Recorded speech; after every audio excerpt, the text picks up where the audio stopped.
welterweight division, Jafar Fort versus Elvin Brito. 4-inch height advantage, 4-inch reach advantage for Fort.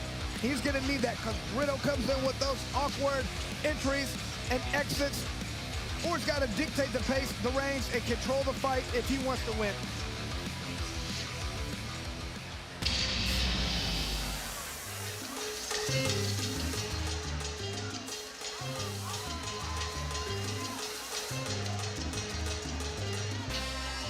Elvin Brito set for fight number 10 in BKFC. In January 2022, Brito defeated Caleb Harris by split decision to become the inaugural BKFC welterweight champion. Brito has had 18 pro MMA bouts, additionally 1 in pro boxing. In our fighter meeting, Elvin Brito told us that he is fully focused on now being a pressure fighter. He said, I absolutely will not circle unless I have to and everything else is going wrong. I want to be on the front foot, use angles, use pivots, but I have to be offensive, not defensive. I love what he said. That's just being a smart fighter. Said he lost in few fights after being the title holder, and you go back and figure out why. He said he was doing a great job circling, not getting hit, but he wasn't putting enough pressure on. He's corrected that. He's elusive. He's hard to hit in there. Why not get into the pocket and land punches from odd angles?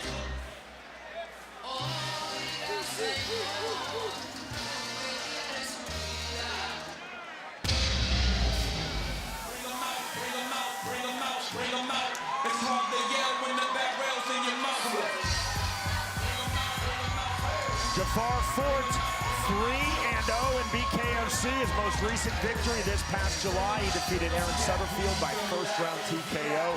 Fort has also had 3 pro MMA bouts. Fort told us in our fighter meeting he's going to utilize his jab more than he has in his 3 previous BKFC fights.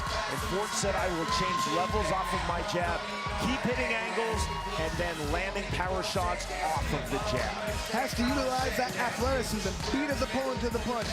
Said he has to close that distance, and he wants to make Brito fight the entire time. Just like Brito controls the pace, fights when he wants to. If he pushes the pace the entire time, he will wear him out. He has to control when and where the fight happens. Fort said, no disrespect Elvin Brito, but I think he wants to turn this into a point fight. I have to make this a bare-knuckle fight. I have to control the pace. I think Brito is going to try to leap in, leap out. My timing has to be on point when he leaps in. And throw that straight left. Feels like he has way more power than his opponent. All he has to do is land a good shot. He's been 3-0 with 3 knockouts. He has belief in his power. He wants to showcase that tonight. This is absolutely huge for both men. The undefeated Jafar Fort, the former champion Elvin Brito. Wants to get that title run going right now. Brito wants to get back to that title. This is a fantastic matchup. We send it to Jeff Houston. We are now set for the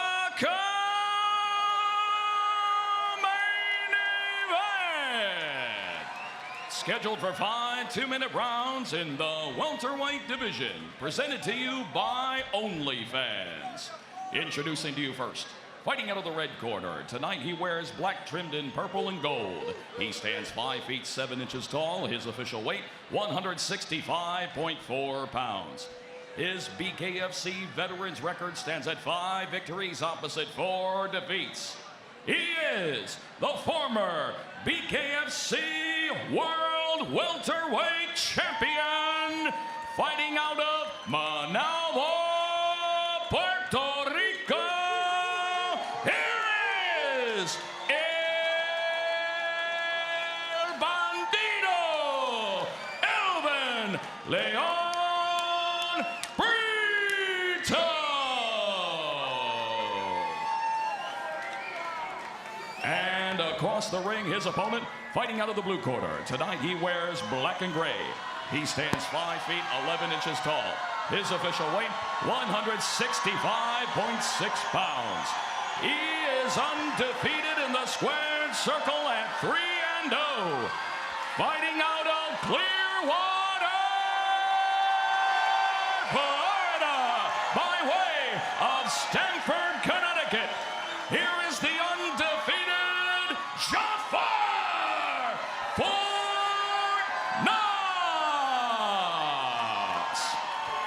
And our referee charge of the action, Chris Young. Elvin Brito said, my approach to this fight is simple. Punch more and move less. Round number 1. Black and gray trunks for Jafar Fort. Black and multicolored trunks for Elvin Brito. The jab, 3 right hands in sequence coming forward is Brito. That's that awkward style I talked about. Very difficult to deal with if you're not used to it, and nobody can be. There's the left hand from Brito. What's on the level change? On the pull. I can already see what Ford might need to focus on is that left uppercut. Stepping right hand, big shot from Brito. Hard right hands. Referee Christopher Young taking a really close look. More right hands, relentless. There's Elvin Brito. One-way traffic to the win. Victory for Elvin Brito, just like that. And that was the situation right there. Ford needed to take a knee. He just kept taking punches. I'll take him. He's back. I'm the fucking champ. I'm the champ. And look at that emotion being displayed right there from Brito. He was really wanting to come in and put on a show. Man. An explosion of punches in the fight and an explosion of emotion post-fight. Hurt him with that right hand and did exactly what he needed to do. Continue to throw punches until the referee stopped it. Ford needed to take a knee right there. Get your standing, or get your 8. That's just experience that he did not have. He's not used to being hurt.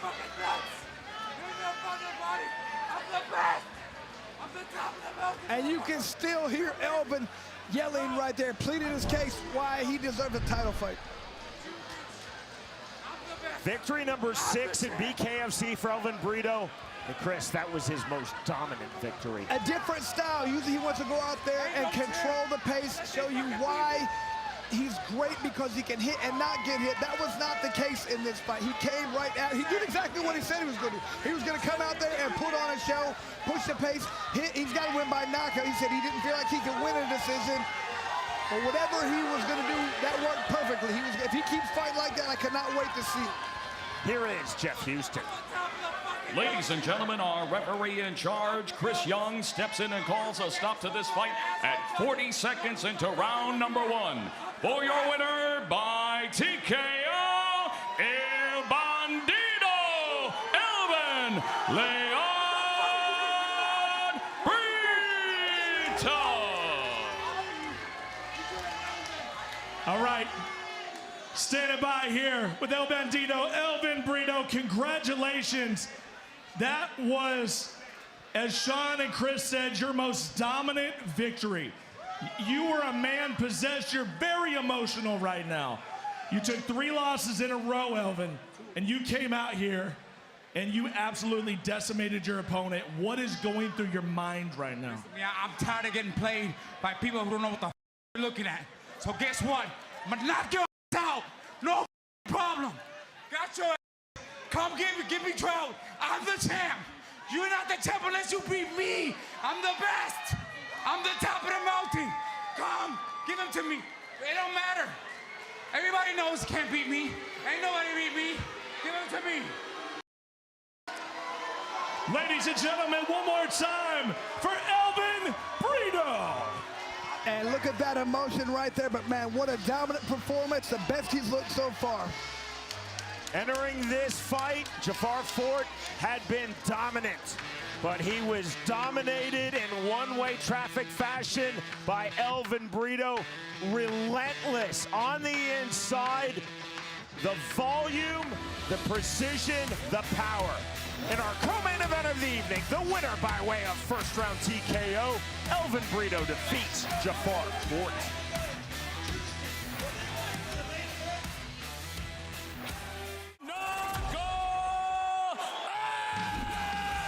Welcome to the new BKFC app. Get monthly BKFC events for $7.99. This is the best show in combat sports. It's always crazy. Enjoy our all-new library of content, including behind-the-scenes access, exclusive BKFC original series, and additional live bare-knuckle fights from around the globe. Knuckle up with the new BKFC app, only $7.99 per month.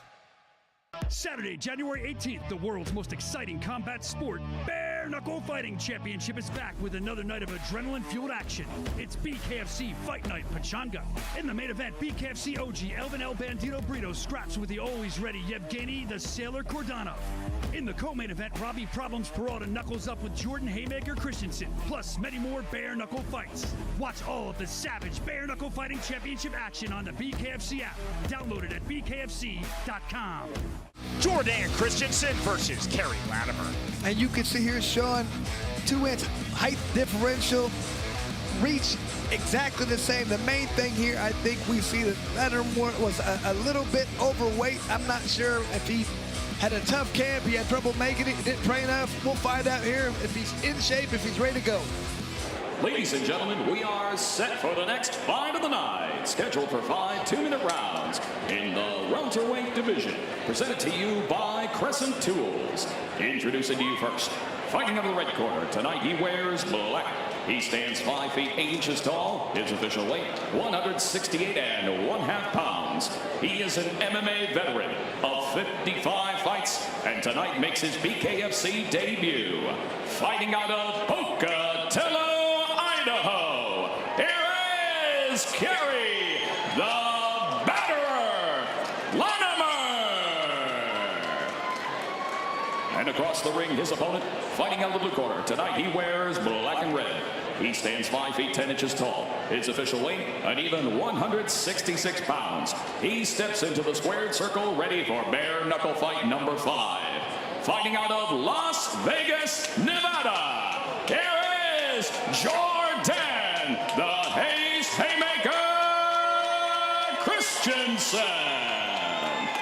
And our referee in charge of the action, Andrew Glenn. Kerry Lattimer said, I expect a fast start from Jordan Christensen, and then for Christensen to settle into a methodical pace.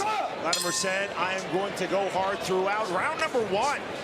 The jabs immediately for Kerry Lattimer. He's in the solid black trunks, black and red trunks with Jordan Christensen. You can just tell from the flip jabs, he's looking to set up that right hand, is Lattimer. Stiff jab from the southpaw stance for Jordan Christensen. Right hand, leaping shot into the pocket, overhook in the clinch. Active clinch, good refereeing from Andrew Glenn, letting the sequence go. Heavy pressure, Lattimer raising his right foot off the canvas. Now the separation from Andrew Glenn. Almost getting in that MMA position right there. Looks like he's trying to do a hip toss. The jab. And that's the thing when you have that southpaw versus right hand. It's all about that straight punch right down the middle. To the clinch on the underhook. Now the under over. Short left hand again from Jordan Christensen. Right hand from Lattimer throwing with his back against the ropes. 65 seconds remaining, round number 1. They're letting him work in there, Sean. Watch that gut, watch the gut. You get above the waist, guys. Lefts to the body. There's the separation from Andrew Glenn. Back in the center circle. You see the hand fighting? Ortho stance of Lattimer, southpaw stance of Christensen. The duck under, big entry right hand from Kerry Lattimer. Right hand, left hand, big shots, and that drops Kerry Lattimer. Lattimer immediately back to his feet. He'll take the mandatory 8 count from Andrew Glenn. Did a complete somersault right there to get up. Let me see your hand. Good to go. Lattimer didn't look like that really hurt Lattimer all that much. It just kind of knocked him off balance right there. To the knockdown, Christensen staying methodical. And Jordan Christensen said, heavy pressure while being smart. Just heard the 10-second clack. Big step in on the right hand. Final seconds, round number 1. Lattimer now with the overhook after the big step in. Short right to the head from Lattimer. There's the bell. We move to round 2. Lattimer indeed playing to the crowd. Fighters up to scratch. Step off from scratch for Kerry Lattimer as we start round number 2. Christensen stepping in with the left hand. There's the right hand that gets through from Lattimer. Lattimer left hook, right hand right back from Jordan Christensen. Christensen's got to be careful in there. Just when they're winging punches, you never know who's going to win. Christensen looking to jab the body with the right hand. You see the hand fighting. Overhand right just misses from Jordan Christensen. Big wide swing, taking himself off balance. Clearly a slip ruled as such by Andrew Glenn. That's the thing, when you step forward like that, you're off balance. You got to be careful. If you get hit, that's going to count as a knockdown. To the clinch, double under, snatched by Kerry Lattimer. There's immediate separation from Glenn. Jab again from Kerry Lattimer. Christensen resetting in the center circle, out of the center circle, exploding forward. Overhand right, definitely blocked. Level change, the duck under short right hand from Jordan Christensen. That's what I was talking about. Christensen can do a lot of damage right there if he's going to have a little bit more active clinch right there. Big swings continually from Lattimer. Big misses, taking himself off balance. Short, clean left hand from Christensen on the turn. Clinch again for Lattimer to get the break from Andrew Glenn. And next time Jordan Christensen gets his opponent covered up like that, like you see him move with the body right there. He's landing a lot of punches to the head, but it would have been blocked. Left uppercut lands from Christensen. Exhale, Lattimer coming forward. Big swings from Kerry Lattimer continually. Stiff jab from Christensen. Now 15 seconds remaining, round number 2 of this welterweight bout. Big overhand right. Huge swings again on the entry from Kerry Lattimer. He's definitely giving us an exciting fight, as is Jordan Christensen. He's coming for it. He's bringing those punches. He's throwing them with everything he has. The bell, we move to round 3. Both fighters up to scratch, 3 feet apart. Andrew Glenn starts round number 3. Yes, that 2's there. And that's what I like when Jordan Christensen throws that 2 right down the pipe. Now go. Continuing to swing big with both the right hand and the left hand. I think it's a little wet over there that both guys point over to that corner. The jab, now to the inside, the right hand on the entry from Christensen. Step back clean, John. Separation. Hey, half step back, no full steps, Jordan. In and out, 2, 3, there it is. You see the big right hand from Lattimer. Christensen proving to be a very elusive target. And the duck under. Short right hands now in the clinch from Jordan Christensen. Right underhook held by Kerry Lattimer, now to the left hand. Step back, step back. A wizard position into the ropes. There's the separation. Coming forward again from the center circle. Hands high and tight. Lattimer on the big exhale on the back step. Lattimer continuing to load up that right and the left on the entry left hook from Kerry Lattimer. So difficult to time that punch. When Lattimer's coming in like that, I know a lot of people think just throw the left hand. Lattimer just spat out his mouthpiece. Now put it right back in. Much more difficult to time that left hand than you think. With this guy coming forward, if you land the left hand, great. If he lands a punch, you're going to be out of position. There's a stiff right jab in the last sequence from Jordan Christensen. Again, those big walk forward entry punches from Kerry Lattimer. Get into the clinch. The chance reposition draws the break again from Andrew Glenn. And I'd like to see Christensen, as opponents coming forward with these hard right hands, just sidestep a little bit. He's backing straight up into the ropes. Under from Christensen, clean left hand from Jordan Christensen. It's high and tight for Christensen. Lattimer looking for the entry. There it is on the right hand. Second right hand in sequence from Lattimer. That was slick. Left to the bell. We move to round 4. Fun fight to this point. Round number 4. Yes, again. Left to the body. Christensen throwing that clever naked 2 to the body from the southpaw stance. The right jab to the body from Jordan Christensen. To the body again, overhand right from Kerry Lattimer. But you can see right now, Jordan Christensen looking to target the body a little bit this round. Lattimer literally, Chris, every punch he throws big, just like that on the step-in right hand. You gotta like that. You know what's coming. Hard punches the entire time. Break. Step back. Don't grab the hands, guys. S-grip on the separation or modified S-grip, enough to get the break from Andrew Glenn. 4 big swings from Lattimer, dipping his head, overhand right. Soft warning from Andrew Glenn. Lattimer, you need to break cleanly. I know, but you know, he's just trying to get out there and make something happen the entire time.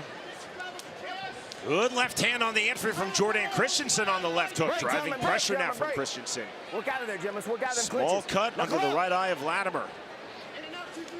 Watch your fingers. Keep them in. Stiff jab again from Christensen. His jab has been on point in this fight. Absolutely. Big right hand on the counter from Lattimer with his back against the ropes. Christensen now closing distance. Christensen to the body with the left hand.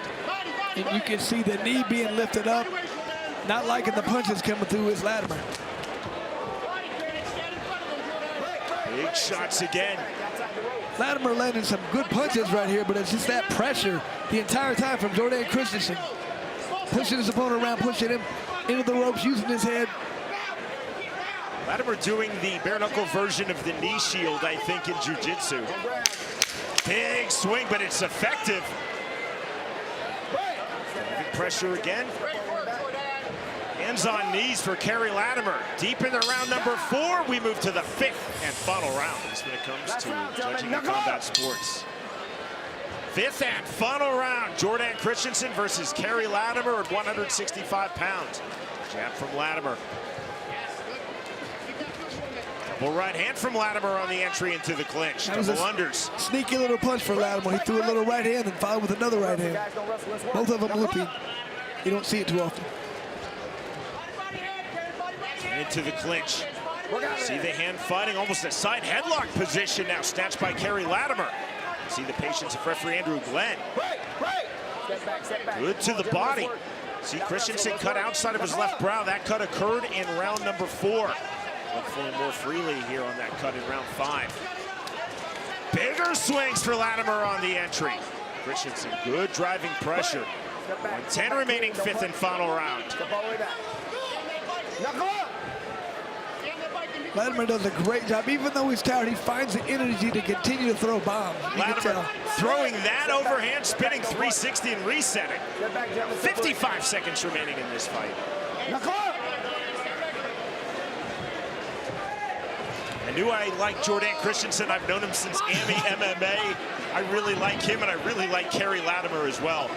These are two fun fighters. Well, Lattimer, no matter what he's coming to fight, he's one to knock you out. That's all you can ask. Somebody's going to come and put it all out there. You get to see, look how tired he is. He's in between little flurries. He has hand on his knees, but he still finds the energy to come and throw hard right hands. That was really sporting from Jordan Christensen. He did not pounce Lattimer for the second time in this fight. We saw it in round 4. We saw it there. Hands on knees. Stretch drive now, lefts to the body. More left hands to the body from Jordan Christensen. Lattimer's head is all the way pinned outside right now. Lattimer on the big exhale, stepping in a huge right hand. Digging to the body with the right hand. Now the left hand goes Jordan Christensen to the bell and the end of the fight. Ladies and gentlemen, after completing the scheduled 5 rounds, here are the score totals from our judges at ringside. Judge Henwood, 50-44. Judge Souster, 49-45. And Judge Allen, 50-44. All in favor of your winner by unanimous decision. Jordan, the Hayes Haymaker, Christensen. And yet another win for Jordan Christensen. Just keeps getting better. Looked very relaxed out there. High fight IQ. Did a very good job. 5-0, 5-0, 4-1 from the 3 judges here in Montana. And the 10-8 round number 1 for Jordan Christensen as he dropped Kerry Lattimer. A fun fight. Lattimer continuing to throw with power. Jordan Christensen on point with his accuracy, his speed, and his power. The winner by way of unanimous decision, Jordan Christensen defeats Kerry Lattimer.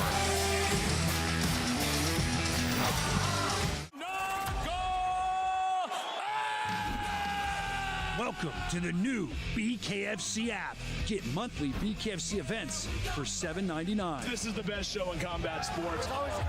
Enjoy our all-new library of content, including behind-the-scenes access, exclusive BKFC original series, and additional live bare-knuckle fights from around the globe.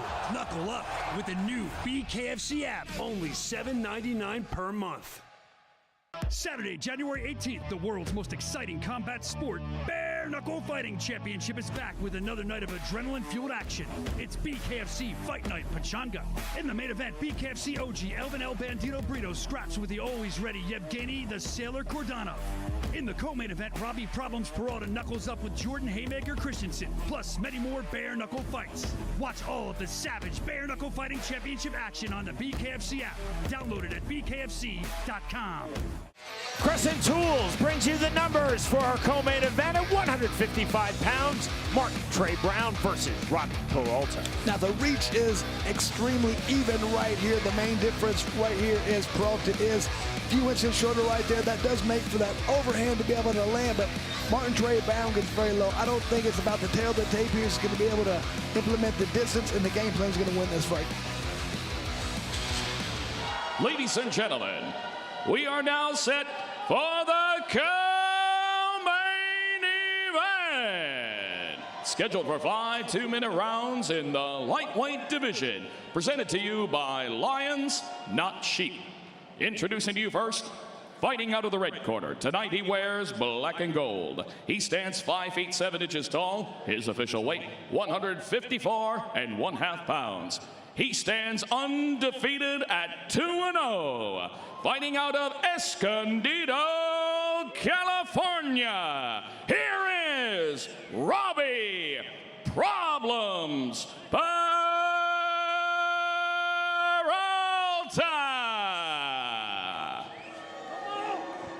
And across the ring, his opponent, fighting out of the blue corner. Tonight he wears purple, trimmed in gold and black. He stands 5 feet 11 inches tall. His official weight, 156.7 pounds. His bare knuckle record stands at 3 victories opposite a single defeat. Fighting out of Tampa, Florida, by way of Vicksburg, Mississippi. Here is Martin Smash Brown. And our referee in charge of the action, Andrew Glenn.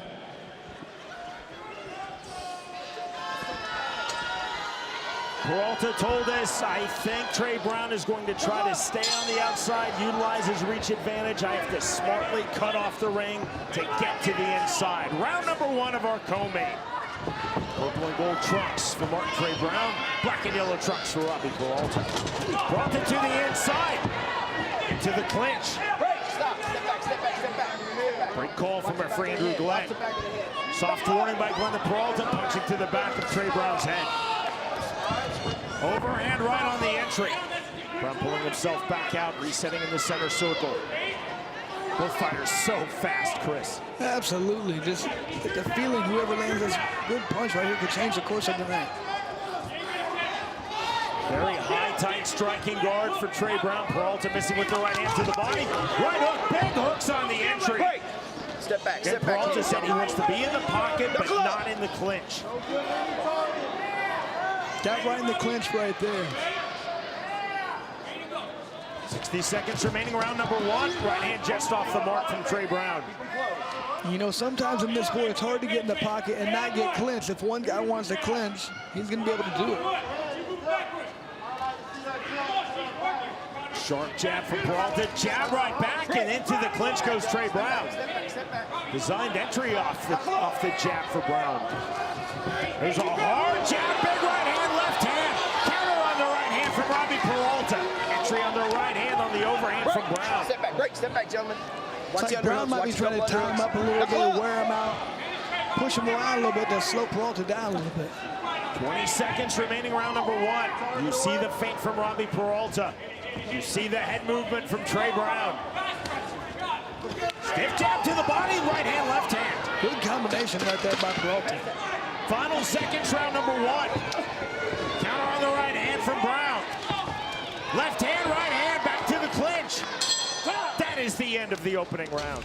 Man, these guys are just doing a great job of waiting for the right time and then exploding in with a lot of punches.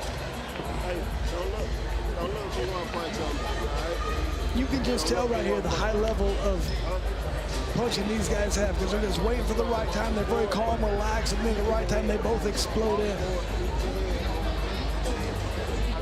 He's going to come forward. So the worst that's going to happen is we're going to smart. So we There's Brown getting on the inside, landing a good right hand, another good left hand, and just being defensive right there. There's Peralta with a nice jab, and here's where he comes with that good combination, just continues to throw. Like I said, these guys wait for the right time, they explode. Very close, round number one. Both fighters up to scratch, standing 3 feet apart. To round two we go. Jab parried. Going back to right hand. To the clinch again. Big shots on the inside. The left hand getting through from Peralta. Both fighters with high-level pro-MMA experience, comfortable in the clinch. Brown circles out, passes himself against the ring ropes, resets off the jab. Left hook from Trey Brown. Hard entry again. Good turn on the underhook from Peralta. Don't wrestle. Call of don't wrestle from referee Andrew Glenn. But sometimes, Sean, you got to wrestle the guy in there. You got to manhandle and push him around, let him know that you're the alpha in this situation. 1:10 remaining, round two. Brown with the naked right hand to the body, didn't fully land. Peralta off the jab. Left hand, that was blocked by Trey Brown. Again into the clinch. Underhook, snatched by Peralta, driving Brown back against the ring ropes. Short left hand to Robbie Peralta. Smart by Trey Brown, reaching over into the guillotine position, drawing the immediate separation from Andrew Glenn. Well, not only does that draw the separation, but it kind of wears your opponent out a little bit, putting all that weight on their head and neck. Peralta right back to the inside. Uppercuts from Trey Brown, uppercut to the sternum, uppercuts to the body with the left hand from Robbie Peralta. Brown looking to turn. Right hand to the body from Martin Trey Brown. Right hands to the body, right uppercut from Robbie Peralta. Both fighters giving and receiving effectively. Final seconds, round number two, the separation from Andrew Glenn. Jab for Peralta. Next stop, round three. Sean, as a fighter or as a corner man, this would be a perfect time for some live scoring, open scoring.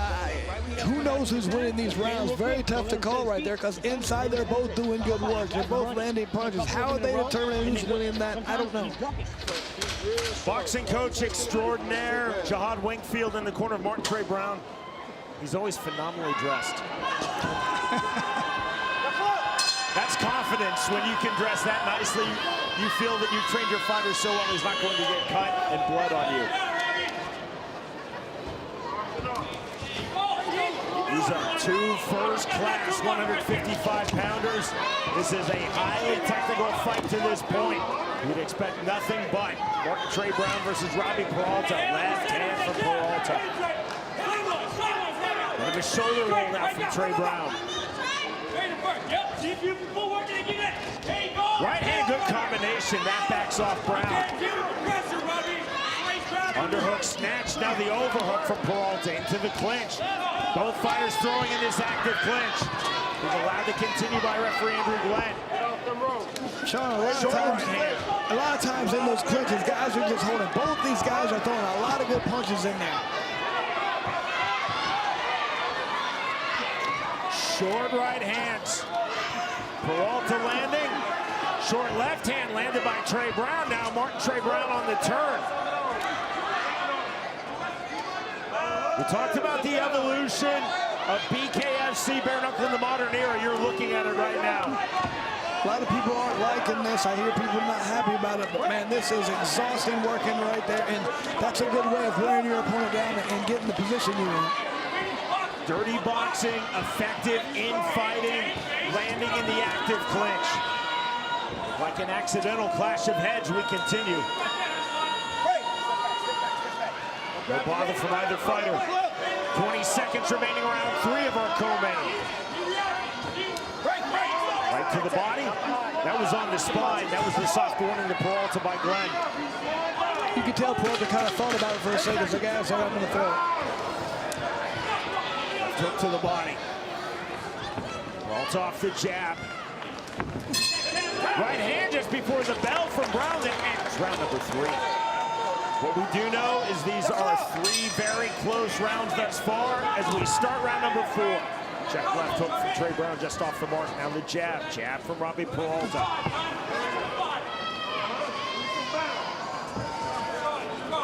Rear right uppercut misses. Peralta pulled it back. Big swing and a miss with the right hand from Trey Brown. Slightly opening up here early stages of round 4. Into the clinch again. Body shots. There's the break from Andrew Glenn. Trey Brown definitely landed a flurry to Peralta's body. Now the left hand. That's high and tight. Ever so slightly, Chris. Trey Brown turning up the temperature of the aggression here in round 4. Absolutely. He's throwing some big punches to the head of Peralta. There's a big right hand that landed from Brown. Driving Peralta back is Trey Brown. Peralta cut outside of his left eye. Good left hand from Peralta. That turns Trey Brown. It is, but the way Trey Brown, he just like slides with you. He doesn't give you any clean shots. Even when he hit and you get hit, it just doesn't seem to land flush. Trey Brown sitting down on that right hand. Entry again from Trey Brown. He has slight swelling under his left eye. 45 seconds to go round 4. Jab from Peralta. Left hook right hand. That was well eluded by Trey Brown. 45 seconds now to go in this 4th round. Good jab from Trey Brown. Right hand lands. Trey Brown starting to find his accuracy here in the 4th round. Brown on the duck under into the clinch. Underhook snatched by Peralta. Separation from Glenn. Right hand again on the 2-punch combination. Peralta cut outside of his left eye. A mouse forming under his right eye. Back into the clinch on the entry from Peralta. The left hand. We move to the 5th and final round.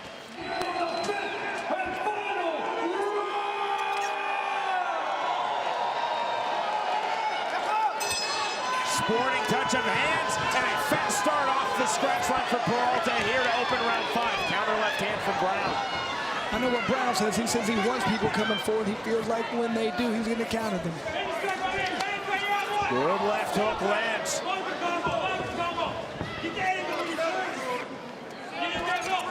Peralta looking to parry, jab to the body. 135 remaining 5th and final round. Big hook to the body, counter left hand from Brown to the head. Brown turned up the temperature in round 4. Peralta doing the same in round number 5. Overhand right hand just misses from Peralta. See the slickness of Trey Brown. That being said, Peralta's been very slick himself in this fight. See from the numbers there, Peralta's throwing a lot more punches.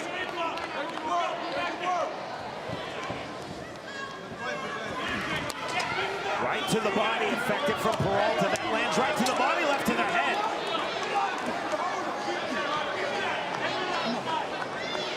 Looks like Brown hasn't really been throwing the right hand. I don't know if we heard it in the last round because landed some very good punches last round, but not throwing anything with that right hand. Swing and a miss on the entry, but still a full entry from Robbie Peralta. Cutting distance, 40 seconds to go, 5th and final round. Reset in the center circle. Right to the body again from Peralta. Trey Brown absolutely not throwing his right hand. Missing with that lead left hook. Here's the left hand. Right hand just off the mark by Peralta, but he is throwing big to the body and head here in the 5th and final round. Closing stages now of this fight in the clinch. The turn from Trey Brown on the underhook. The separation from Andrew Glenn. Both fighters looking for one more significant punch. Left hand from Brown just off the mark. Right hand to the body from Peralta. The bell and the end of the fight. Great fight. Oh yeah, brother. Good shit, baby. Good shit. Brown just looked at his right hand.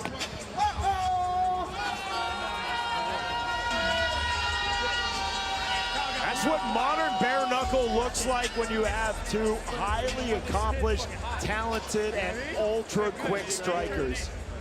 You good? Good. Keep those hands up. Good shit. You took that, son. The 3 Mississippi judges' scorecards now being tallied, and you see the final strike stats through the full 5 rounds. the full 10 minutes. Peralta definitely more active, but again, judges are trained. They are not counting punches. They are looking for effective strikes, cleanly landed to legal targets. You see punches in the clinch, and that favors Martin Trey Brown, at least on the percentage-wise. Great show of respect from Robbie Peralta in the Martin Trey Brown corner. It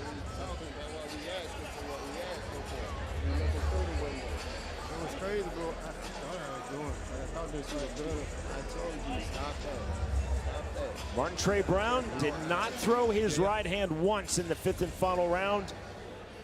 And after the bell rang to end the fight, you could see Trey Brown looking at his right hand as he walked back to his corner. Now, great show of respect as Trey Brown goes to the Peralta corner. There's never animosity between these two fighters. Both very wide-eyed in their assessments of each other's respective abilities and talents. Both had well-formed strategies. And now they wait in the center circle.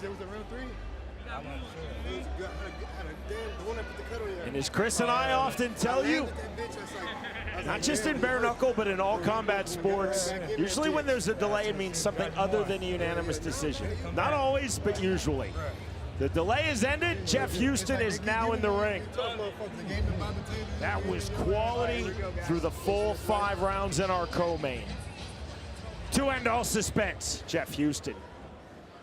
Ladies and gentlemen, after completing the scheduled 5 rounds, our judges at ringside score this fight 48-47 in favor of Brown. 48-47 in favor of Peralta. And 48-47 to the winner by split decision.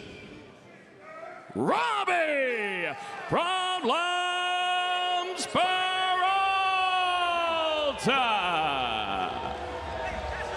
Robbie Peralta remains undefeated in bare knuckle at 3-0, including 2-0 in BKFC. The math, 3 rounds to 2, 3 rounds to 2, and 3 rounds to 2. The majority seeing it 3 rounds to 2, 48-47 for Peralta. The winner by way of split decision, Robbie Peralta defeats Martin Trey Brown.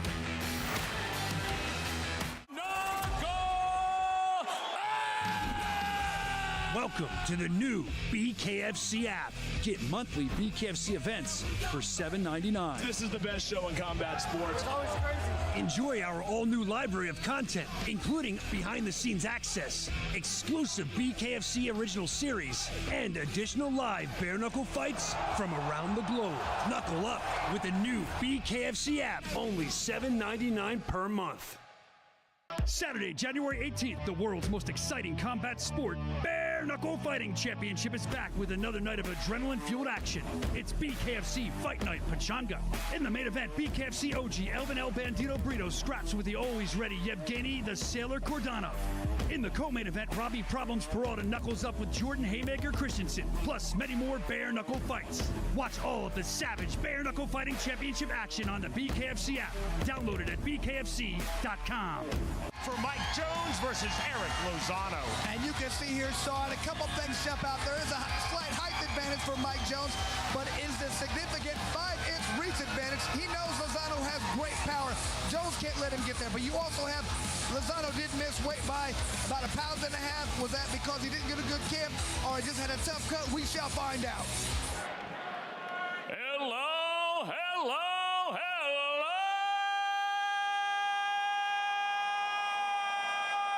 Salt Lake City!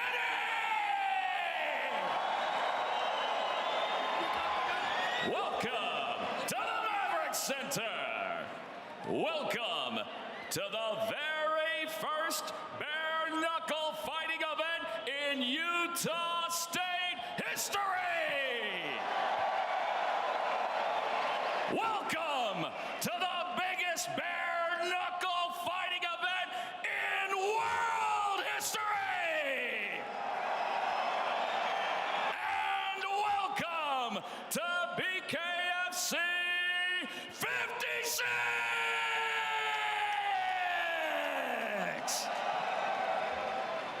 We are set for the next fight of the night, scheduled for 5 2-minute rounds in the light heavyweight division. Presented to you by Bucked Up Energy Drink.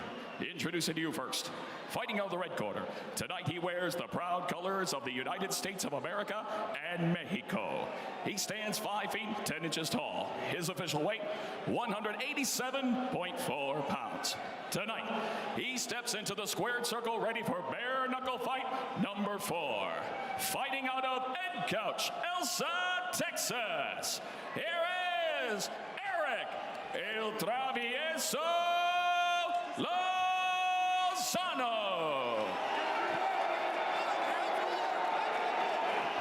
And across the ring, his opponent, fighting out of the blue corner. Tonight, he wears black.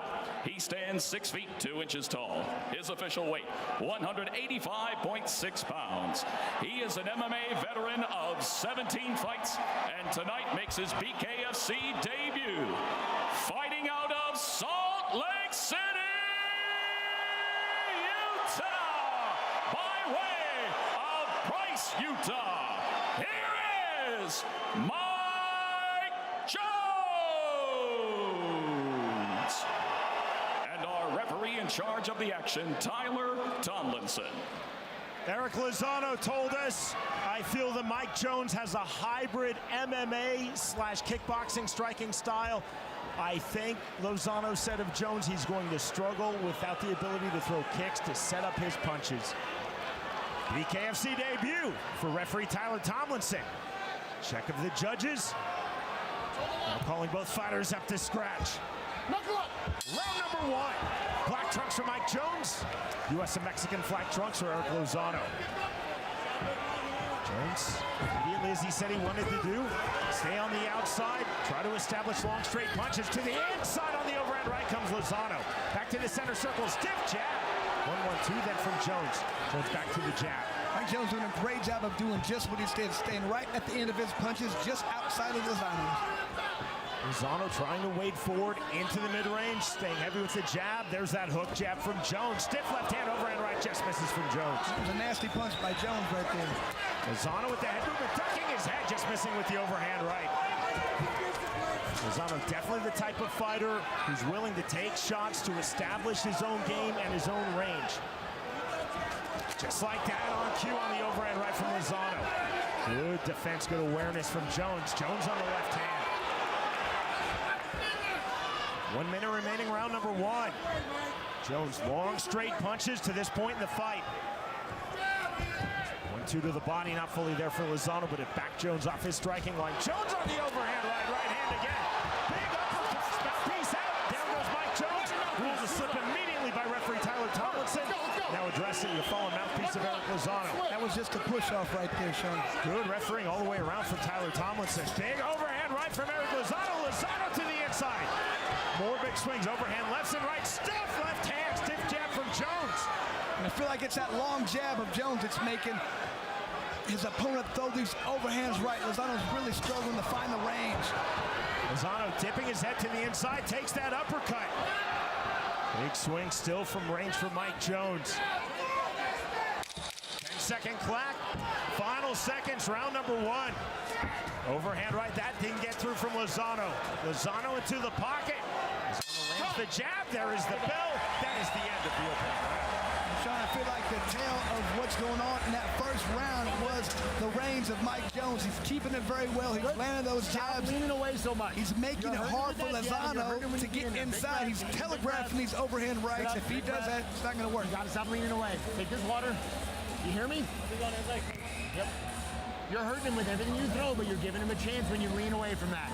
Lean forward and look for that clinch. Sean, lean forward and his big right hand will give Jeremy you a left Horn in the underhook. corner of Mike Jones. This guy's been fighting so long, that, had right? so many fights, just such a great mentor to have out there.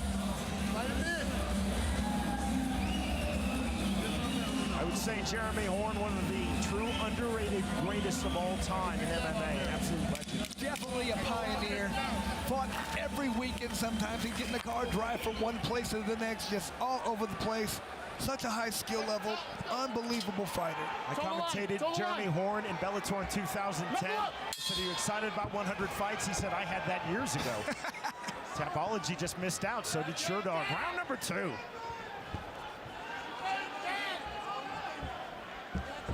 Jones heavy on the feint. Here's the feint right back from Lozano. Watch those fingers, Mike. Tyler Tomlinson telling Mike Jones, don't extend your fingers towards the eyes of your opponent, Eric Lozano. And I like it when Mike's throwing with that jab right there, keeping his opponent away from him. To the inside comes Lozano. Rear right uppercut, overhand right from Jones, then the left hand. Big right hand out into the clinch. Right hand on the counter with his back against ropes from Lozano. Lozano on the left hand, counter 1-2 from Jones into the clinch. Break. Break from Tomlinson, 1:10 remaining, round number 2 of this light heavyweight bout. Stalking pressure from Jones, now mirroring the hips of Eric Lozano, who's on his back foot. Great job for Jones right there, staying right in his range. Every time Lozano steps forward, Jones knows it's coming. A hook jab, then the right hand, neither punch landing for Lozano. Lozano cut outside of his left eye. You see the smear of blood across the left side of his face. To the body from Jones, another jab, just misses with his shovel right hand. Jones has got to be careful. He cannot get tired in this fight and just start trading punches. Lozano coming back to the inside.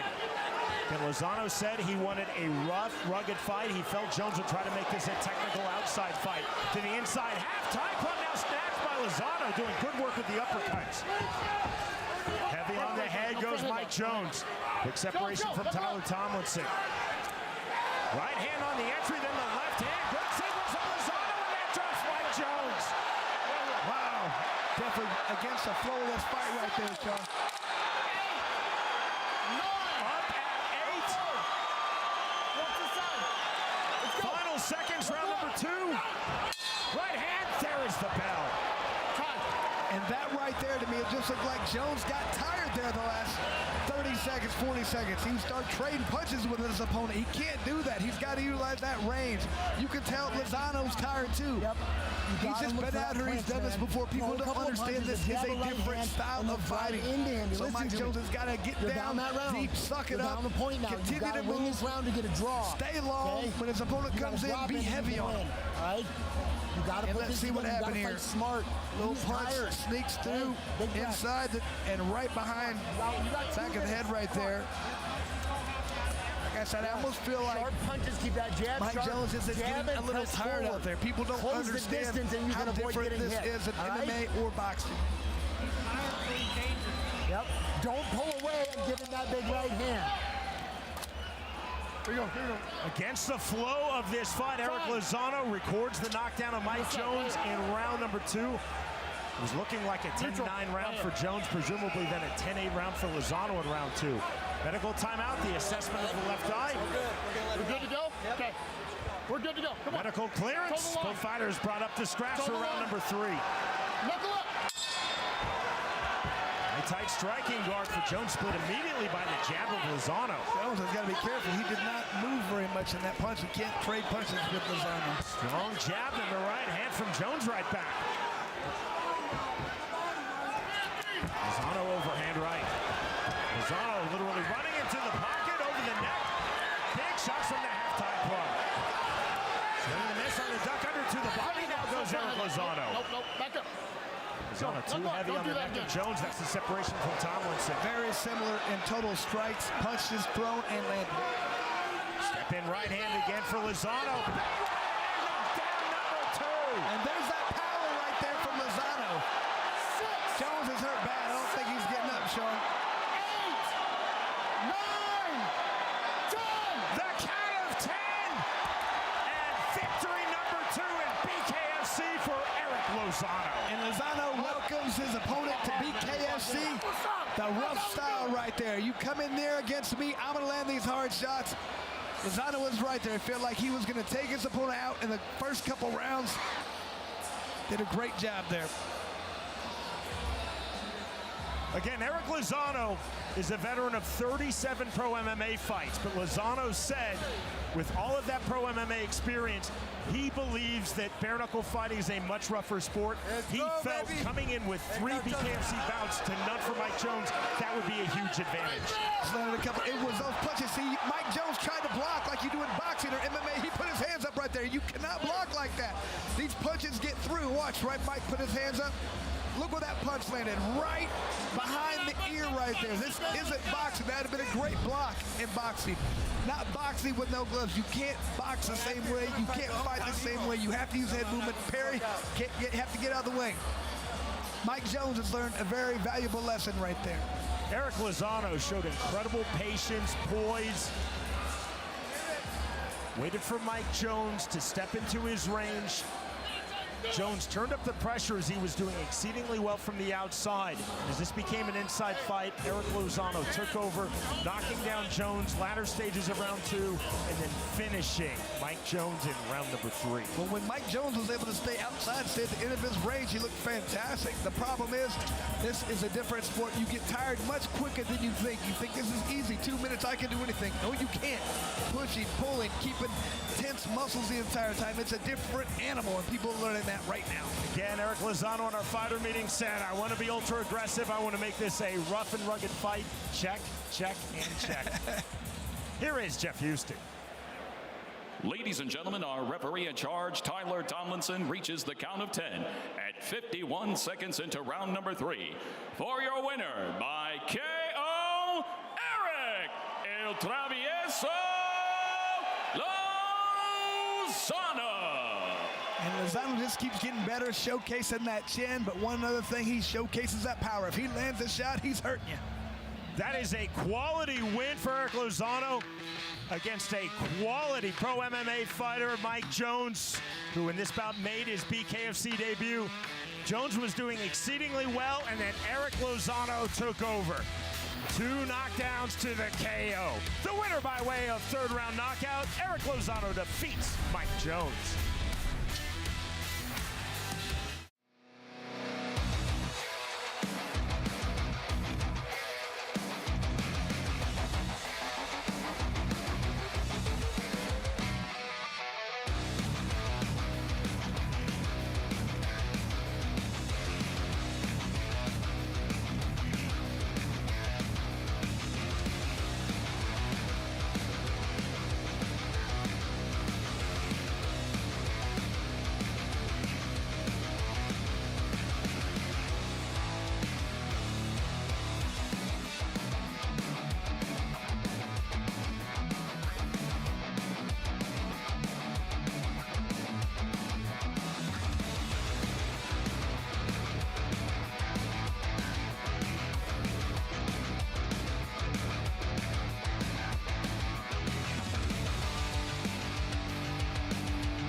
2024 was the year that changed everything. Bare Knuckle Fighting Championship took the world by storm. New cities, new faces, and jaw-dropping moments that fans will never forget. This might be one of the best fights we've seen. That just might be the fastest knockout in BKFC history. Whoa!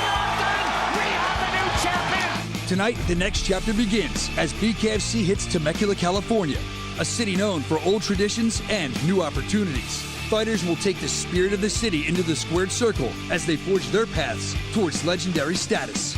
This is the year where Bare Knuckle Fighting Championship grows bigger, louder, and bolder than ever before. This is BKFC Fight Night Pechanga, and it all starts right now.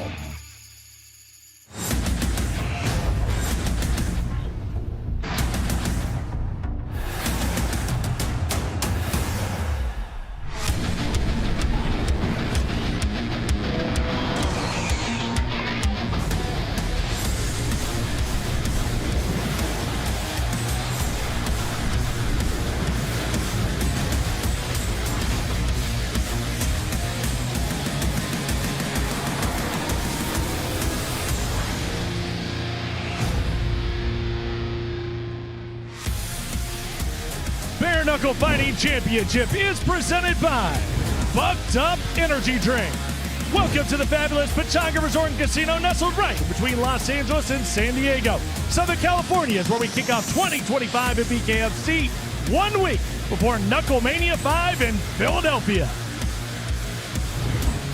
And we kick things off with tonight's preview. This is where we set the tone for the entire night as up-and-comers battle in two relentless matchups. Best part of it all, it's free 99.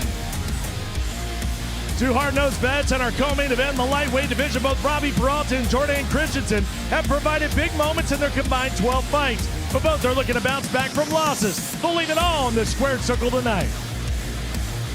And in tonight's main event, it might seem like an easy night for former welterweight champion Elvin Brito on paper, but his opponent Evgeny Kurdanov has shown he is a high-level bare-knuckle badass. Can he cash in his chips tonight and win big in Pechanga, or will Evgeny move closer to regaining his goal? Well, folks, Pechanga here in Temecula, they have it all. They got the games, they got the food, they got the entertainment, and tonight, once again, they got the baddest show on the planet. Bare Knuckle Fighting Championship, BKFC Fight Night Pechanga. I'm Cyrus Fees, and what a night it is going to be. And folks, what a year it has been on top of everything. We're going to have a great night tonight. But of course, folks, we're thinking just miles away, Pacific Palisades. Of course, the fires that are still, to this day, raging on. All the folks that have lost so much, lives that have been lost. And of course, all the brave folks that are going in there, working hard to rescue and working hard to put those fires out. We're thinking of you tonight here in Pechanga. And as I said, the year has been an incredibly special year. So many great firsts in 2024. Of course, you got to think about the debut here in California and Knuckle Mania in LA. We've done 2 other shows since then. Been a big year in California. We go to the Sturgis Bike Rally. What a night that was. Conor McGregor in tow as well. And then Marbella, Spain for that amazing night overseas. And then, of course, that leads us to 2025. And what a year it is going to be. And we keep saying this. Every year is going to be better. Well, to the date, it has been. And 2025 starts in Philadelphia, the Wells Fargo Center. Folks, the Wells Fargo Center, massive. It's where the Sixers play, and it is going to be sold out for the biggest combat sports event in Philadelphia history. With that being said, we're excited about the fights, but right now, I want to throw it down to Sean and Chris. They're ringside, our commentary team. Gentlemen, we do say this a lot. It's almost cliche that every year is going to be bigger and better. And since 2018, it has been. 2024 was a massive leap forward. What was your favorite moment? Sean, Chris, I'm going to ask you both. It was a crazy year.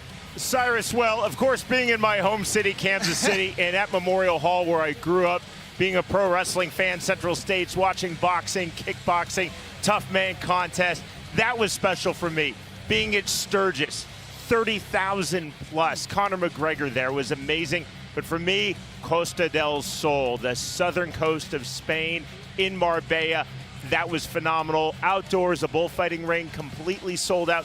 Chris, I think it's the first time that we looked around and the fans were more dressed up than we were in our television clothes. And Sean, you had to hit on so many of the good events. You had to steal the thunder from me. I was going to go with Spain. Unbelievable event. You know, you in this bullfighting arena. I've never been in an environment like that. I remember when we stood up to do our first stand-up, I was like, this is it. We've made it. I mean, look at these people. Look how they're dressed. And that was not only that, the fights were unbelievably good. I mean, that main event, one of the best fights I've ever been to personally. It looked like a Rocky II movie. Both guys were just giving all they got, knockdowns, people getting up off the canvas. It was an unbelievable event. It was one of the best events I've ever been to. I mean, really, Kansas City, Sean.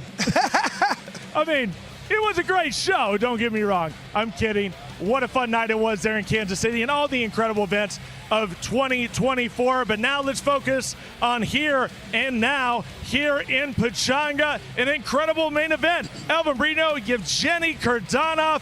Both men are hungry at a whole new level. Cyrus, this is that quintessential crossroads fight that Chris and I so often talk about.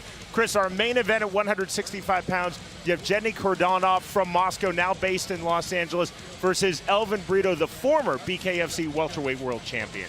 And Brito desperately wants to get back to that title run. He's been so close. At one time, he was one of the best fighters in BKFC. Feels like he still is that.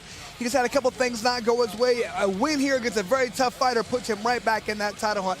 Kurdanov, on the other hand, feels like he's highly skilled. He's, from Russia, very tough fighter. His last fight, he injured himself. He was looking very good. Tore his bicep. He feels like he was going to win that fight, getting him right into that title picture. A win against Elvin gets him right back where he wants to be. So a very pivotal fight for both fighters in this main event. They both have to win to get where they want to be. Chris, you have tonight's fight odds. They are presented by Kurgo, the official betting partner of BKFC. And one thing you have to love is look at how even a lot of these odds are. That means there's not a bunch of favors, a lot of good fights right here. The thing, Jeremy Williams, I love watching this guy as a boxer. Even Williams inside. How can you not like this guy at minus 155, or 154? I think it's a great bet. BKFC uses the unified rules of bare knuckle fighting, which are being administered this evening by the California State Athletic Commission. There is no 3 knockdown rule. All kicks, knees, and elbows are illegal, as are all takedowns and submissions.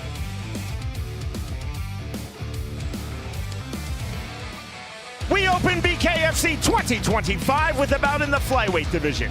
Alexander Prince Gutierrez versus Justin Martinez. Our tale of the tape is presented by Bucked Up Energy Drink. And Sean, almost everything here is identical except for the 3-inch height advantage for Prince. He looks like he's going to want to stay outside anyway, try and get out, and doesn't have much of a reach, but he wants to stay long the entire time because he knows Martinez wants to get inside and land those uppercuts.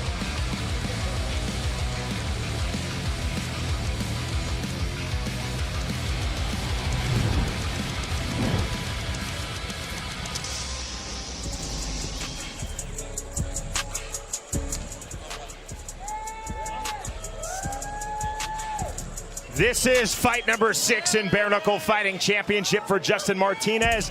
He's also had 5 AMI MMA bouts. In our fighter meeting, Justin Martinez told us, I am really focused on bringing high-level defense in this fight tonight. I'm going to keep moving my feet and keep moving my head when I'm on the inside. He wants to be in his opponent's face the entire time, back him up, get into the clinch, land lots of uppercuts. Feels like that's one of his keys. If he can land those hard shots, he can do damage early. Of his opponent in this bout set for 125 pounds, Alexander Prince Gutierrez, Justin Martinez said, I think he's going to try to establish his counter-striking. He sets his feet. He plants heavily when he throws. That's when I will step in. Justin Martinez told us, I have to keep pushing Gutierrez backwards. Well, coming off a fight in Japan, Martinez has a lot of confidence. It's been international fighting. Feels like he has what it takes to come out here, showcase his skills, push the pace, and wear his opponent down.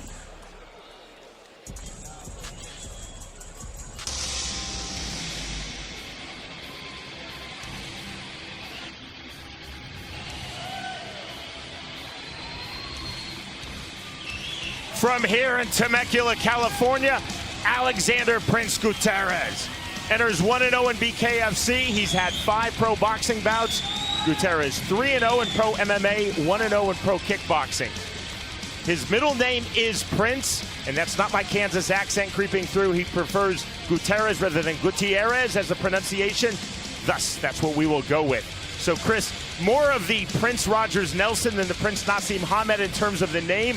But in fighting style, Alexander Prince Gutierrez wants to channel the great Brit, Prince Nassim Hamed. He told us, high guard, stay long, keep moving on angles, keep throwing my jab. Yeah, Gutierrez really wants to stay outside, use that good footwork he has. He wants to utilize that jab style. He wants to turn this into a boxing match, not a brawl.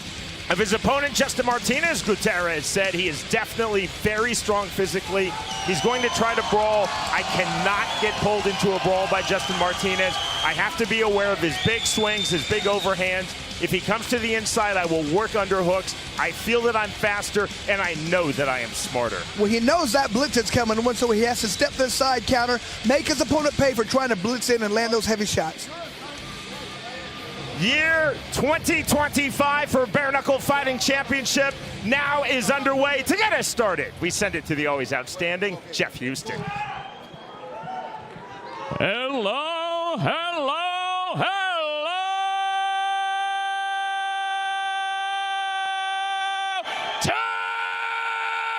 Temecula! Good evening, ladies and gentlemen, and welcome to the PECHANGA Resort and Casino here in Temecula, California. We welcome you to a new year of Bare Knuckle Fighting Championship, and we kick it off live on the BKFC app and Fubo Sports for 2025. Welcome to BKFC Fight Night PECHANGA!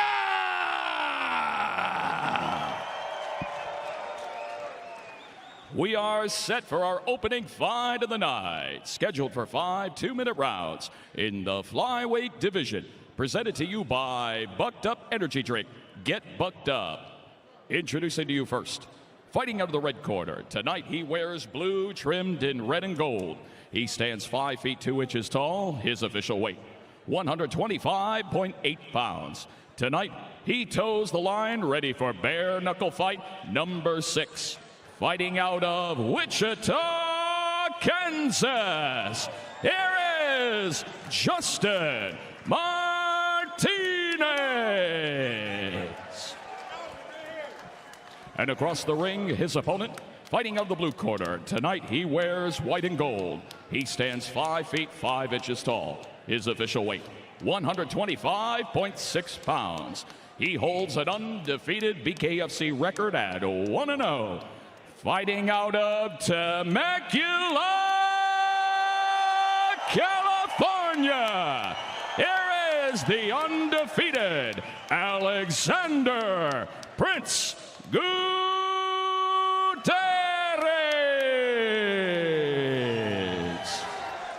And our referee in charge of the action, Andrew Glenn.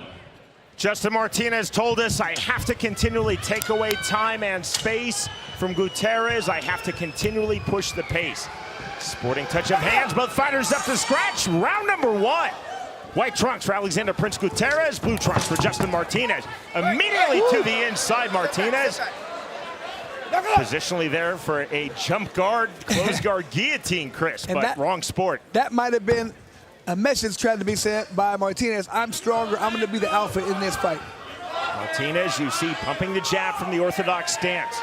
Open orthodox stance guard for Gutierrez. Circling now to his right. Gutierrez exploding with the left hand. Swing and a miss from Martinez. On the reset, both fighters to the center circle. See the active up jab, the lead left hand for Martinez. That's the diversionary up jab. Slick footwork from Gutierrez. And Gutierrez talked about that forward, where he would make it difficult for his opponent to get in and get his feet planted and throw those heavy shots. See the active hands of both fighters, the explosion, again the lift in, that time a bit of a guillotine position for Gutierrez. Again, Gutierrez is 3-0 in pro MMA. Time called by Andrew Glenn. Now Gutierrez saying an issue with his back. And here come the boos on cue. I'm not sure, is he saying that he hurt his back by pulling him in too tight? My back, man. 5 minutes on the timeout injury clock. I mean, fuck, I can go. Let's go. This fight is over, and now one of two options. So either be a no contest, or Martinez will be disqualified. It will be a victory for Gutierrez. Those are the only two options on the table. What the fuck? Now, Sean, are they saying that was an illegal move? Is that what you're saying, or was it could have just be an injury for Gutierrez? So here's the clinch, the pickup. That's not illegal, Sean. That's not illegal. There's no way they can disqualify Martinez for that. So Chris, I believe we're going to get a no contest. You hear Gutierrez. He's saying you picked me up 2 times. Is that it? I don't. You don't decide that that's illegal. I mean, I'd be shocked if they disqualified Martinez for that. Yeah. Yeah, I mean, very disappointing in how that fight played out. I don't understand exactly what happened. From what I saw, I'm not sure how that could hurt your back that bad. Chris, off mic, off camera, I just spoke to referee Andrew Glenn, so I laid out 2 scenarios, but there's a third scenario, and that's what we have. This is a TKO win for Justin Martinez. That's what I was saying, Sean. I didn't see that being an illegal blow. It wasn't like he did anything to merit that. If you don't want to fight, don't fight. So Andrew Glenn is saying that it was a clinch, and through the natural action of the fight, there was a clinch. Alexander Prince Gutierrez claiming injury, cannot continue. Glenn saying no foul, no injury, fight on. Gutierrez refuses to fight, so that could be a TKO through timidity. Either way, this is a Justin Martinez win in his first in BKFC. Well, I mean, he didn't really do anything illegal. It is what it is. You come to fight. We're not here to make this an easy win. You're not going to get a disqualification. That's not how we play this thing here in Bare Knuckle. We come to fight. Not a DQ, not a no contest, but a victory, round number 1 for Justin Martinez. And Gutierrez is a very tough opponent, very skilled. So Martinez, very fortunate to come out, but that's not the way he wanted to win, I'm sure, but it is what it is. We go to Jeff Houston. Ladies and gentlemen, our referee in charge, Andrew Glenn, calls a stop to this fight at 1 minute 5 seconds into round number 1. For your winner by TKO, Justin Martinez. And Martinez just egging on the crowd. He's loving the boos. You have to like it when somebody can embrace it. BKFC and Bellator veteran David Rickles elated in the corner of the equally elated Justin Martinez. Alexander Prince Gutierrez is incensed. He felt that he should have won by DQ, but instead it is a victory for Justin Martinez. Our first fight of the year, a bit of an odd finish. The winner by way of first round TKO, Justin Martinez defeats Alexander Prince Gutierrez. Get ready. The world's most exciting combat sport, Bare Knuckle Fighting Championship, heads back to the birthplace of Bare Knuckle. Saturday, February 8th, don't miss your chance to witness 2 undefeated warriors clashing for the Cruiserweight UK title. It's Carl the Wasp Thompson versus Rob the Great White Boardman. In the co-main event, the always ready to fight Pick the Muller Jardine. Watch it all live on the BKFC app. Download it now at bkfc.com. That's bkfc.com. I've got some secrets that I gotta keep. Yeah, there's emotion swirling underneath. Down goes James Mendez. This is for dogs, and this is what people want to see. There's a new king of the fucking barbarians. He's home.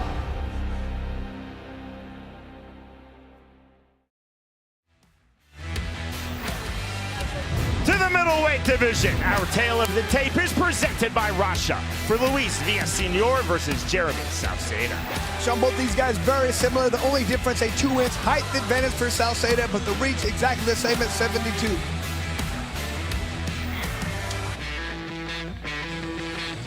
Three fights in BKFC for Jeremy Sauceda. His debut came August 2022 when he defeated Roderick Stewart by 2nd round KO. And Sauceda really likes to get into his position. Close the distance, land hard shots. He doesn't want to stay out. He wants to get where he feels comfortable, feels like he's a strong hitter. Power punch in both hands, wants to get into his position without taking damage. Does a very good job of throwing punches to get his way in. Does so, gets in position, lands power shots. That's what he plans on doing tonight.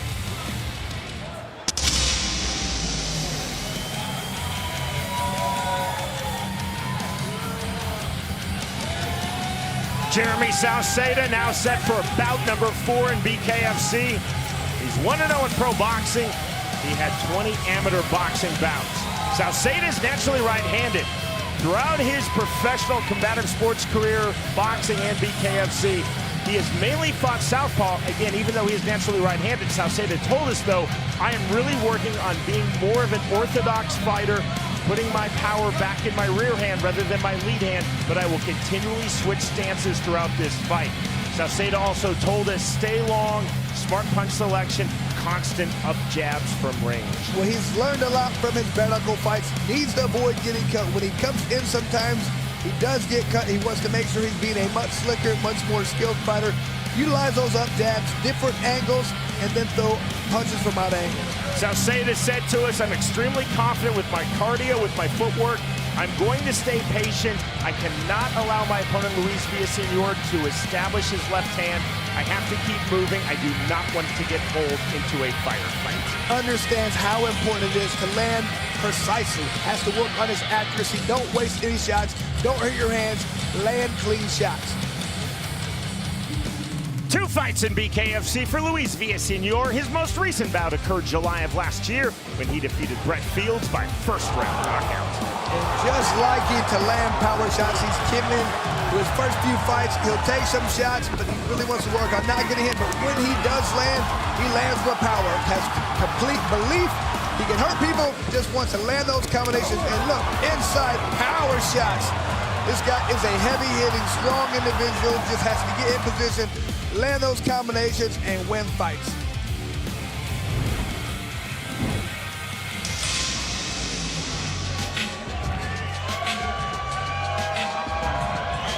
Born in Mexico, based here in California, Luis Villasenor now set for fight number 3 in Bare Knuckle Fighting Championship.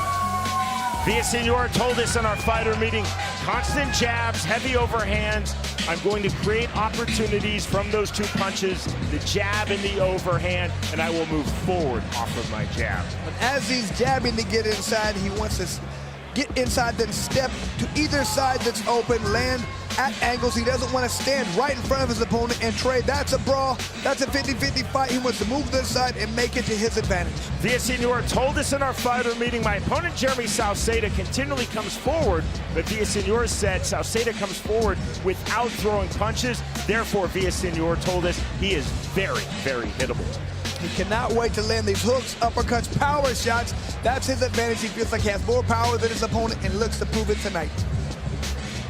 Once again, Jeff Houston.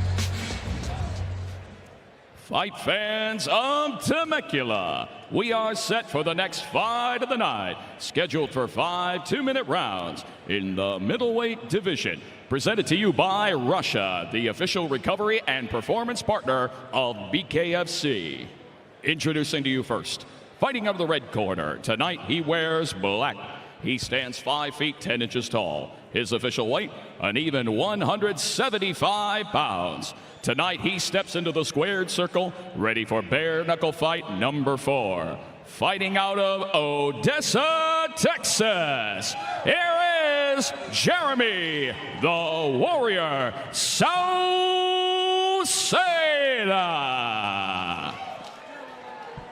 And across the ring, his opponent, fighting out of the blue corner. Tonight he wears white and gold. He stands 5 feet 8 inches tall. His official weight, 172.8 pounds.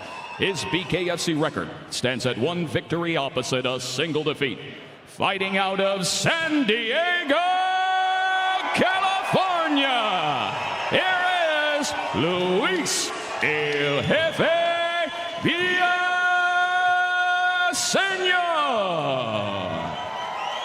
And our referee in charge of the action, Big Dan Mergliata.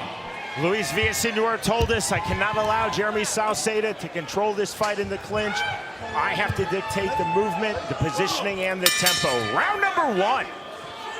White trunks for Luis Villasenor, black trunks for Jeremy SAUCEDA. Big heavy pressure to the inside, counter on the right hand. Oh, on the counter right hand, and that's ruled a knockdown for Murgliata.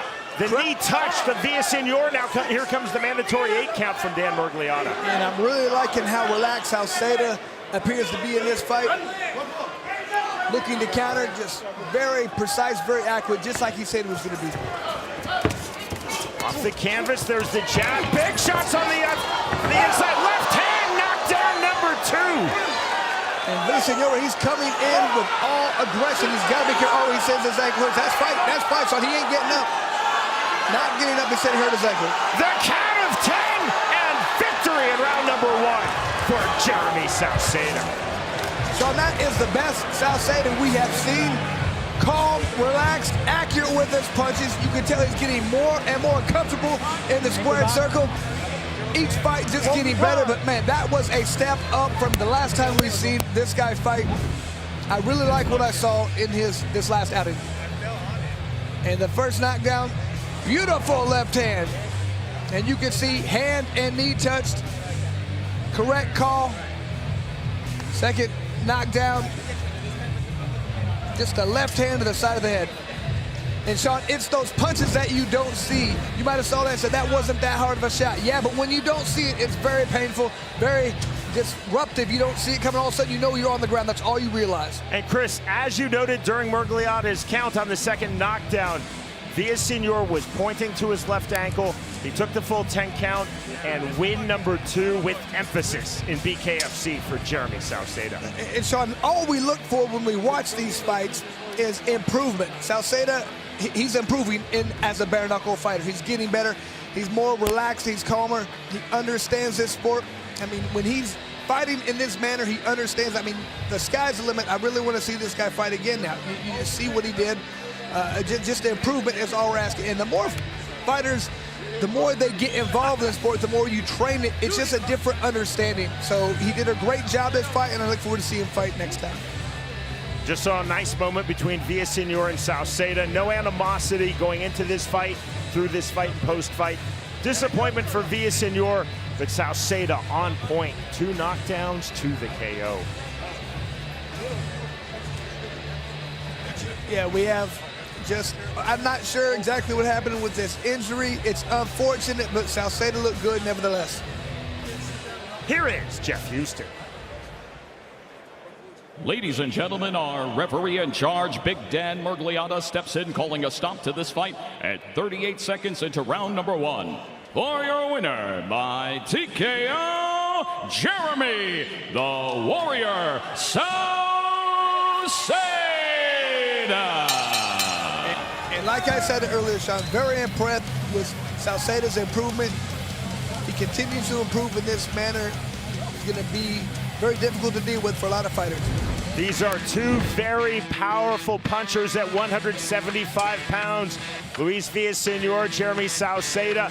The first knockdown, left hand, left knee on the canvas from Villasenor. The second knockdown, the 10 count, and the victory for Jeremy SAUCEDA. The winner, by way of first round KO, Jeremy SAUCEDA defeats Luis Villasenor.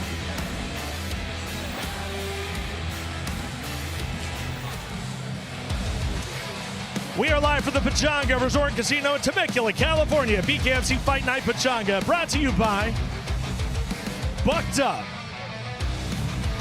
OnlyFans, Grunt Style Apparel, and Forged Irish Stout.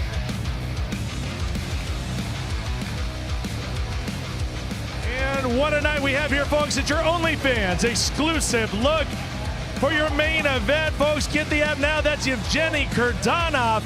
What a warrior. He'll be in the main event tonight, and he is looking to make his mark, cash in those chips, and take it to the next step here on the ladder in the welterweight division across the ring. El Bandito, Elvin Brito, He is on a warpath right now. This dude is fired up, and he believes he never lost that title. He is ready to get back into the mix.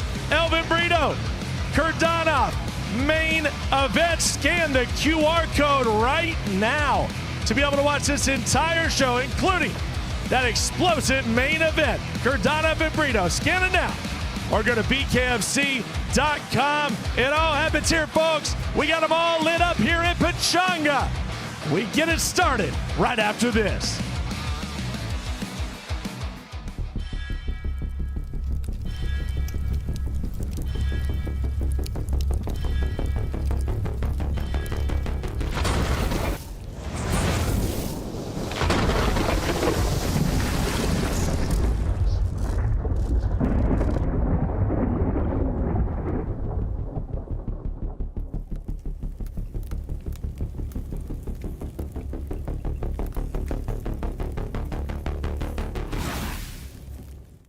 Why pay over $100 a month for cable when it's half the cost for Fubo TV? Get all the channels you want, breaking news and live sports, entertainment for the whole family. Rated #1 in customer satisfaction by J.D. Power. Try free at FuboTV.com.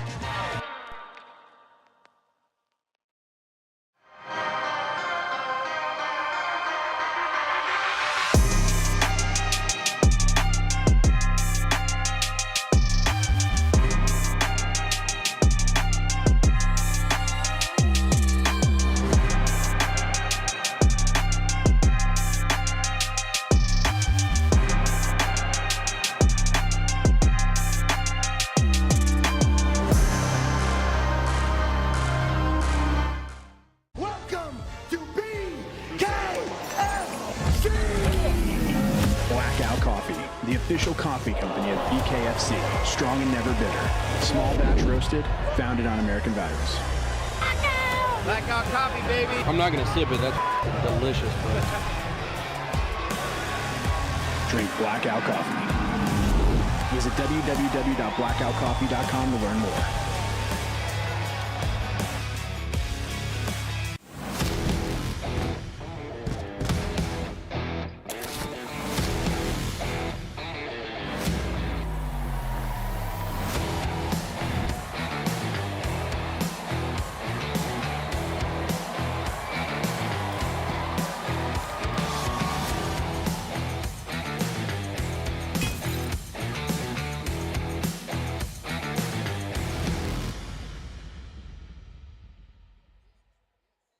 Something that I work on throughout my camps called the Raja. It's super key for me. It's really helped me. My name is Dr. J.R. Rivera Dehenia. RASHA stands for Reciprocal Antenna System for Holographic Activation. Key benefits that athletes can receive is stress relief, relaxation, reduce inflammation, less performance anxiety. If you're interested in upgrading your performance, come visit us at therasha.com or our Instagram.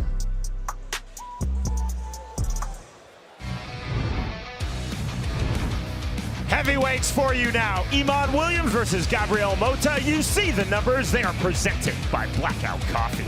So Iman Williams with a 4-inch height advantage, but it's that 5-inch reach advantage he has to utilize. Mota throws bombs, tries to get inside and land power shots. Williams has got to make it pay for trying to do so. 3 fights in BKFC for Gabriel Mota. His debut came May 2022 when he defeated Travis Lurchin.